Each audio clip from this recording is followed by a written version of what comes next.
Muito bom dia, meus amigos. Nessa manhã de domingo, quero ministrar o coração de vocês o tema das células dessa semana. Esse mês estamos falando sobre os salmos, lembrando de alguns salmos que nos inspiram.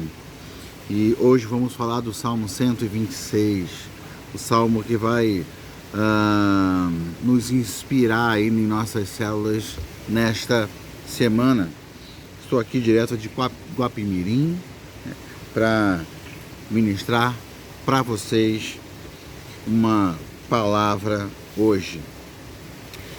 O Salmo 126 é um salmo muito conhecido, muito marcante, muito cantado, e um salmo que desperta uma esperança no nosso coração, uma alegria, sabe, a respeito das coisas que Deus faz, de como Ele cumpre promessas, e isso de cara nos alegra, né? A gente sempre lembra logo dos primeiros versículos, e eles nos lembram da fidelidade do Senhor em fazer aquilo, né, que tem prometido a nós, né? Vamos ler o Salmo? Diz assim: quando o Senhor trouxe os cativos de volta a Sião, foi como um sonho. Então a nossa boca encheu-se de riso e a nossa língua de cantos de alegria. Até nas outras nações se dizia: o Senhor fez coisas grandiosas por este povo. Sim, coisas grandiosas fez o Senhor por nós, por isso estamos alegres. Senhor, restaura-nos assim como enches o leito dos ribeiros no deserto. Aqueles que semeiam com lágrimas, com cantos de alegria colherão. Aquele que sai chorando enquanto lança a semente, voltará com cantos de alegria, trazendo os seus feixes. Esse é um salmo que traz esperança, porque a gente fica se imaginando naquele momento em que a gente tem a resposta de um tempo de investimento, um tempo de entrega, um tempo de dedicação, um tempo até de lágrimas. Sabe, quando aquele jovem que estuda para um concurso, por exemplo, e depois de meses ou até anos se preparando, ele tem a grande, maravilhosa notícia: ufa, passei. Sabe, essa sensação de vitória, de alcançar o propósito, de viver o sonho de forma real, né? De ver o sonho se materializando. Isso é alguma coisa muito maravilhosa. Então o salmista começa lembrando disso. E ele está lembrando por quê? Esse salmo ele é dividido em 3 partes: passado, presente e futuro. Porque esse salmo é o salmo de alguém, a gente não sabe quem, mas o salmo de alguém que vivenciou esse tempo de cumprimento de Deus. Em um momento da vida dele, ele pôde se perceber voltando para Sião, voltando para Jerusalém, após o exílio babilônico. Ele esteve, a pessoa que fez esse salmo esteve na Babilônia, esteve, ou sua família, ou seus pais, de alguma forma, ele tem um testemunho para contar do tempo em que aquela situação, aquele cativeiro na Babilônia terminou e eles puderam voltar para Sião, realizar um sonho. Então ele diz assim: olha, quando o Senhor trouxe os cativos de volta a Sião, foi como um sonho, né? Ficamos como quem sonha, outra versão diz. Então a nossa boca encheu-se de riso, a gente ria gratuitamente, a gente não conseguia fazer outra coisa senão rir. A nossa língua de cânticos de alegria, a gente cantava, as canções fluíam por causa da nossa gratidão. E as pessoas que nos viam reconheciam que Deus estava fazendo coisas poderosas na vida da gente, coisas grandiosas, e foi mesmo, com efeito, coisas grandes o Senhor fez por nós, por isso estamos alegres. Então, ele está falando de uma experiência vivida que foi alguma coisa muito especial. Muito especial. Voltando ao exemplo do jovem que passa num concurso, por exemplo, um jovem que passa num concurso para fazer uma escola militar. Que realização ele sente quando ele descobre que passou. A adrenalina é muito grande, os sentimentos dele são muito intensos. Quando ele chega na escola, com toda alegria, ele descobre uma coisa: tem um tempo grande e árduo à sua frente. A fase, o lugar dos sonhos é um lugar de muito trabalho, é um lugar de muita dedicação, é um lugar de muito esforço, é um lugar até de,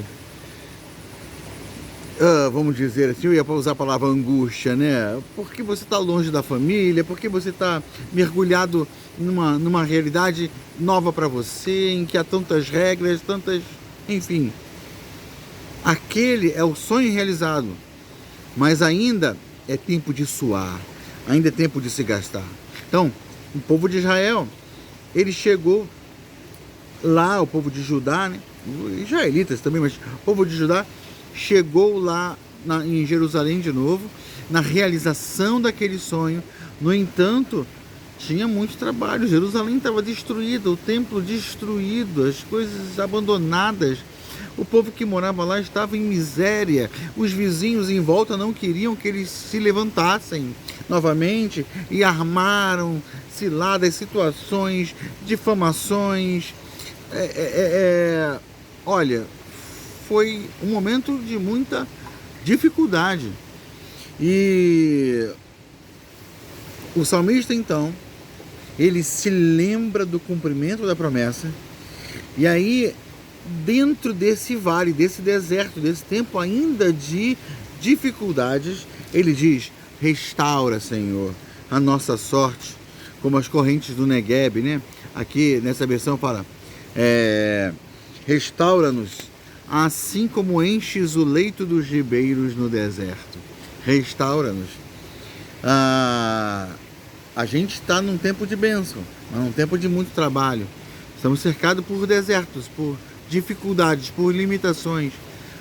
Senhor, traz um rio repentino, traz um sinal de vida para nós.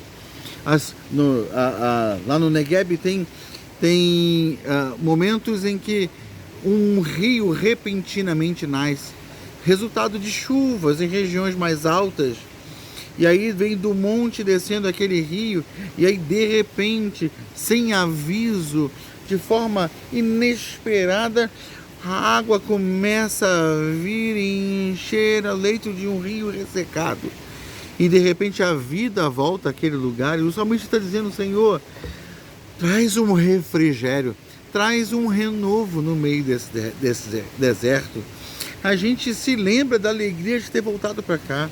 Traz um renovo disso, traz um sinal da sua presença, libera uma chuva especial, traz um tempo de alegria aos nossos corações. E diante disso, diante daquilo que Deus fez, daquilo que ele crê que Deus pode fazer naquele momento, ele olha também para frente e estabelece uma certeza. Ele diz: aqueles que semeiam com lágrimas, com cantos de alegria colherão.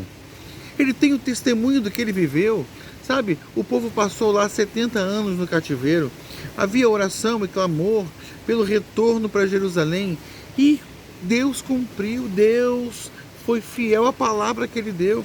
Então, com essa certeza, o salmista se aproxima do Senhor, depois de lembrar o que Deus fez, de lembrar que Deus está presente e pode refrigerar o nosso coração em meio aos desertos que vivemos.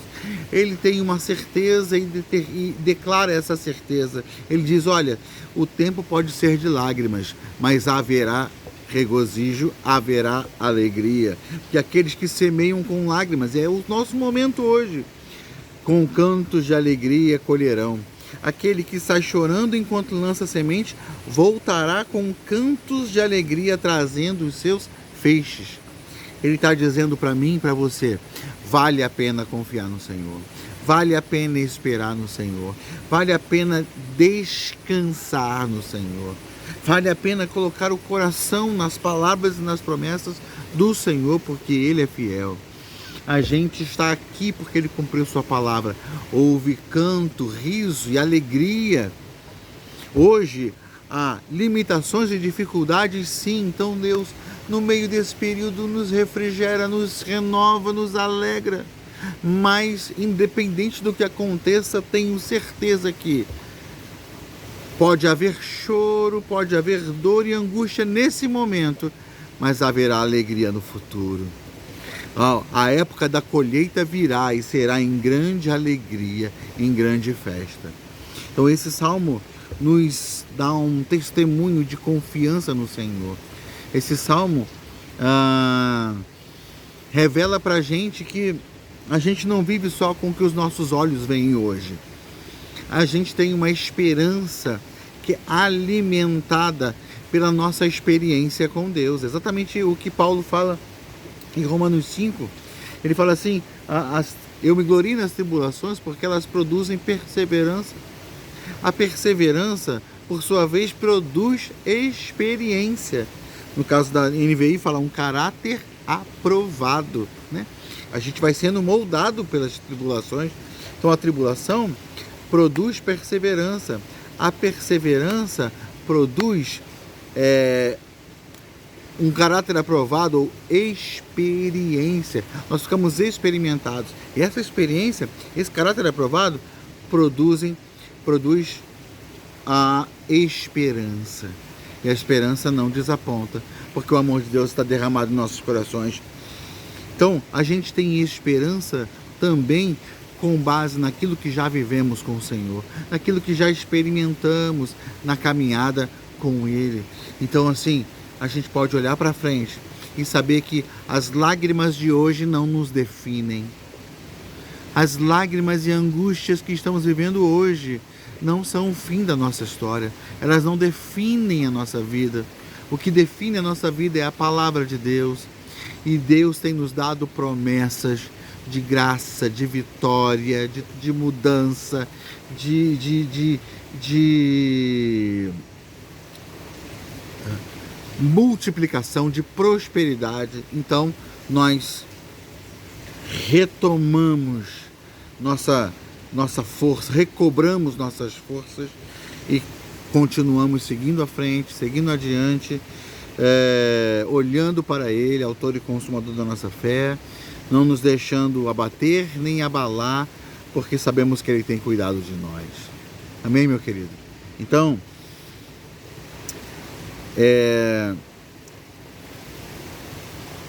produza, componha um salmo ao Senhor. O teu salmo. Não vá ao Senhor orar apenas pedindo que Ele mude a sua vida e a sua história. Lembra ao seu próprio coração que Ele já trouxe riso e alegria à sua vida tantas vezes. Talvez você esteja vivendo num momento de desesperança, de deserto, momento de impossibilidades. Mas eu tenho certeza que na sua história você tem lá momentos em que Deus trouxe alegria ao seu coração. Sabe, se hoje ainda não é o tempo de Deus cumprir totalmente as palavras que tem dado para você, Ele pode ouvir o seu clamor e te dar um renovo, fazer um rio jorrar nesse deserto. Então, vá até o Senhor, não para lembrar a Ele, porque Ele não fica desmemoriado nunca, mas para lembrar a si mesmo, diante dEle, que Ele é bom, que você sabe que Ele tem cuidado de você. Lembra das bênçãos que Ele te deu, né? Como o hino antigo dizia: conta as bênçãos, conta quantas são, recebidas da divina mão, uma a uma, dize-as de uma vez, e hás de ver surpreso quanto Deus já fez. Chega diante de Deus agradecido, porque Ele tem dado, tem demonstrado a sua fidelidade sobre nós ao longo da nossa vida. clame a Ele por refrigério hoje, mas declare em sua oração, em seu salmo, em seu cântico de louvor, que você sabe, que você crê, que as suas lágrimas serão enxugadas, e um tempo de graça e alegria virá sobre a sua vida. Como Paulo diz lá em Romanos, eu estou bem certo de que nem morte, nem vida, nem anjos, nem principados, nem coisas do presente, nem do porvir, nem altura, nem profundidade, enfim, nada vai nos separar do amor que é derramado sobre nós, do amor que nos tem sido dado em Cristo Jesus, do amor de Deus que é materializado em Cristo Jesus. Nada nos separa desse amor. Deus é interessado, é muito interessado, está sempre muito interessado na tua alegria, na tua paz, na tua fidelidade. Ele precisa permitir, algumas vezes, tempos de luta e de tribulação para o nosso próprio crescimento, mas Deus está conosco. Ele não é contra nós, Ele é por nós. Aquele que não poupou o seu único filho, como não nos dará com Ele e de graça todas as coisas? Então, meu querido, alegre-se no Senhor por sua bondade. Se hoje o deserto está difícil, clame ao Senhor que um rio flua neste lugar, refrigerando minha vida e minha alma. Mas creia que, independente do que você esteja vivendo ou passando, Deus vai te levar a um tempo de bênção, de graça e de alegria. Confie que quem planta, quem semeia em lágrimas, com júbilo colherá. Deus abençoe você, que Deus abençoe o seu ano de 2024, que Deus abençoe esse ano para a nossa igreja, que seja um ano de avanço, de crescimento, de maravilhosas surpresas. Enfim, que Deus marque a sua vida com muita alegria, com muita graça e com muita bênção. É o que eu desejo para você, meu querido, é que eu clamo em nome de Jesus. Deus abençoe você, Deus abençoe nossa célula nessa semana. Graça e paz.